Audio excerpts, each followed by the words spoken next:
Hyderabad biggest property show is back. 6th, 7th, 8th February.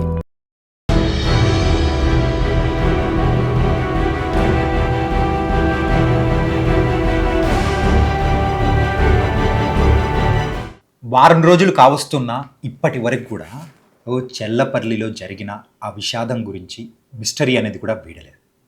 ఒక తల్లి, ఇద్దరు బిడ్డలు వాళ్ళని తీసుకొని ట్రైల్ పట్టాల మీద మెయిన్గా అలా బలవంత్ మరణానికి చేసుకోవడానికి గల కారణాలు ఇప్పటికీ బయటికి రాకపోవడం అందరినీ తలచివేస్తున్నాయి.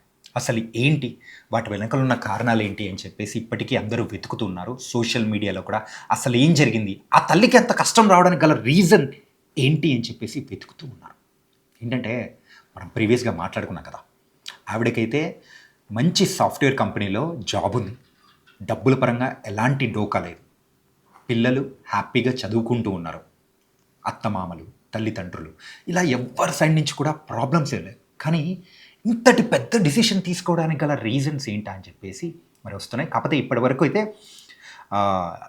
వాళ్ళ మదర్ అండ్ వాళ్ళ బ్రదర్ ఇంకా వాళ్ళ మరదలు కానీ వీళ్ళు కూడా మీడియా ముందుకు రాకపోవడం కొన్ని అనుమానాలు అయితే వ్యక్తమవుతున్నాయి. కానీ ప్రతి ఒక్కరూ చెప్తున్నది కూడా ఏంటంటే అసలు అంత అంత పెద్ద పని చేసుకోవాల్సిన అవసరం ఎవరికీ లేదు. కానీ ఒకవేళ ఆవిడకి ఏదైనా కానీ పర్సనల్ ప్రాబ్లం ఉంటే ఆవిడ ఒక్కటి అలా చేసుకునేదేమో. కానీ ఇంటర్ చదువుతున్న ఇద్దరు పిల్లల్ని అండ్ వాళ్ళని ఏం చెప్పి ఒప్పించారు అనేదే అందరికీ చాలా బాధ వేస్తుంది. అండ్ ఆ ఇన్సిడెంట్ ఎలా జరిగింది ఏంటి అనేది కూడా మనం ప్రీవియస్ వీడియోలో కూడా మరొకసారి కూడా మాట్లాడుకుందాం. అండ్ ఆ రోజు రాత్రి సుమారు 11:15 ఆవిడ తీసుకొచ్చిన కారులో పిల్లల్ని కూడా వాళ్ళు పాప అయితే మరి పటాన్చేరులో మరి ఐఐటి కోచింగ్ అనేది కూడా తీసుకుంటే ఇంటర్మీడియట్ సెకండ్ ఇయర్ చదువుతుంది, బాబేమో గట్కేసర్ ఇంటర్మీడియట్ ఫస్ట్ ఇయర్ చదువుతున్నాడు. అక్కడ హాస్టల్స్లో కూడా బంధువులు చనిపోయారు. అండ్ వాళ్ళ తర్వాత ఆ కారణం చెప్పి అక్కడ నుంచి పిల్లల్ని కూడా తీసుకొని వచ్చి డైరెక్ట్ చెల్లపల్లి రైల్వే స్టేషన్కి కూడా వెళ్ళిపోయి అక్కడ కార్ పార్క్ చేసిన తర్వాత వెళ్ళే టైంలో కూడా మరి ఏదైతే ఆ కార్ పార్కింగ్కి ఇచ్చిన స్లిప్ ఏదైతే ఉంటుందో ఆ స్లిప్ వెనకాల కూడా విజయారెడ్డి గారు కూడా మరి కారణం అనేది కూడా రాశారు. నా చావుకి మరి బాధ్యులు ఎవరు కాదు, మరి ఒంటరితనం తట్టుకోలేకే నేను ఇదంతా చేస్తున్నాను అని చెప్పేసి ఆవిడ రాసి వెళ్ళిపోవడం అనేది కూడా చూస్తూ ఉన్నాం. అండ్ పిల్లల విషయానికి వచ్చేటప్పటికి ఎప్పుడైనా కానీ చేతికి అందిన పిల్లలు అలా చనిపోయారంటే అది వింటున్న వాళ్ళకు కూడా ఎంతో బాధ కలుగుతూ ఉంటుంది. ప్రజెంట్ ఇప్పుడున్న జనరేషన్లో పిల్లలు ఎంత ఫాస్ట్గా ఉన్నారు, వాళ్ళ లైఫ్ గురించి కూడా ఎన్ని ఆశలు పెట్టుకొని ముందుకు వెళ్తూ ఉన్నారు అనేది కూడా మనం చూస్తూ ఉన్నాం. ఆల్రెడీ ఐఐటీలో సీట్ కొట్టాలని ఎన్నో ఆశలతో మరి చేతనారెడ్డి అమ్మాయి ఎన్ని కలలు కనిందో, మళ్ళీ ప్రిపేర్ అవుతున్న టైంలో సడన్గా ఆవిడ ఏం చెప్పి ఒప్పించి మరి అలా చేసుకోవడానికి గల కారణం ఏమైపోయిందో. మరి అమ్మాయే కాకుండా అబ్బాయి ఇంటర్ ఫస్ట్ ఇయర్ చదువుతున్నాడు, టీనేజర్.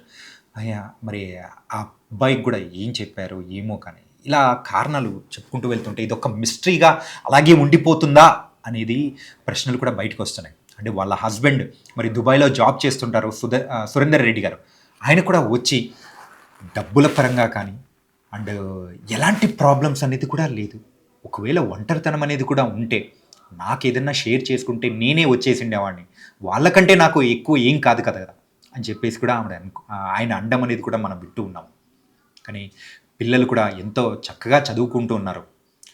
ఒంటరితనంగా ఫీల్ అయిపోతే నాకు ఒక్క మాట చెప్పినా కానీ నాకున్నది జాబ్ అయినా ఏదైనా కానీ వదులుకొని వచ్చి ఫ్యామిలీ కోసం బతుకుతూ నేను అక్కడికి వెళ్ళి దుబాయ్లో జాబ్ చేస్తూ మరి సంపాదించిన డబ్బులు అనేది కూడా ఫ్యామిలీ కోసమే.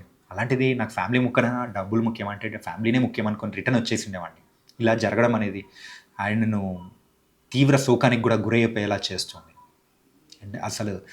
అండ్ వాళ్ళ ఇంటి దగ్గర ఉప్పల్ రాఘవేంద్ర నగర్లో వాళ్ళు నివసమిస్తున్న ఇంటి దగ్గర కూడా మరి చుట్టుపక్కల వాళ్ళు అండ్ చాలామంది కూడా అసలు దీనికి గల కారణాలు ఏంటి అనేది వెతుకుతూ ఉన్నారు. అండ్ ఇప్పటివరకు అయితే 8 మంది వరకు కూడా పోలీసులు విచారించి అసలు ఇంకా తెలియని కోణం ఏదైనా ఉందా, ఇంత పెద్ద డిసిషన్ తీసుకోవడానికి గల రీజన్స్ ఏంటి అనేది కూడా పోలీసులు వెతుకుతూనే ఉన్నారు రోజు రోజుకి.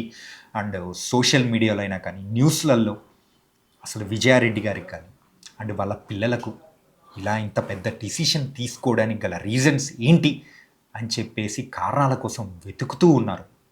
అంటే ఆ న్యూస్ ఎక్కడన్నా కనిపించింది అంటే మరి అంటే ఇంకా ఏదైనా అప్డేట్స్ వచ్చాయని కూడా వెతుకుతూ ఉన్నారు.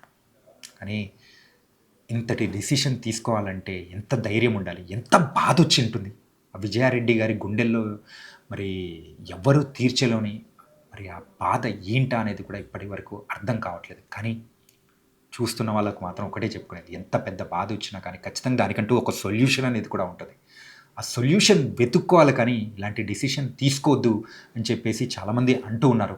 అండ్ వాళ్ళ మామయ్య అండ్ వాళ్ళ అత్తయ్య వాళ్ళు మాట్లాడిన మాటలు కానీ అన్నీ వింటూ ఉంటే అందరూ కూడా ఒకటే చెప్తూ ఉన్నారు.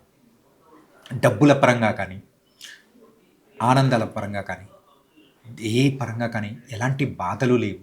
ఏమీ లేదు. కానీ ఇలా చేసుకోవడానికి గల రీజన్స్ ఏంటా అనేది కూడా వాళ్ళకి కూడా అంతు చిక్కడం లేదు.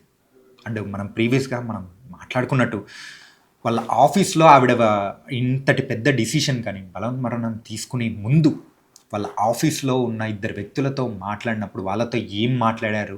అసలు వర్క్ అసైన్ చేసిన సందర్భం అనేది కూడా మొత్తం అనేది కూడా పోలీసులు విచారించి వాళ్ళ దగ్గర నుంచి కూడా కంప్లీట్ వివరాలనేది కూడా తీసుకున్నారు.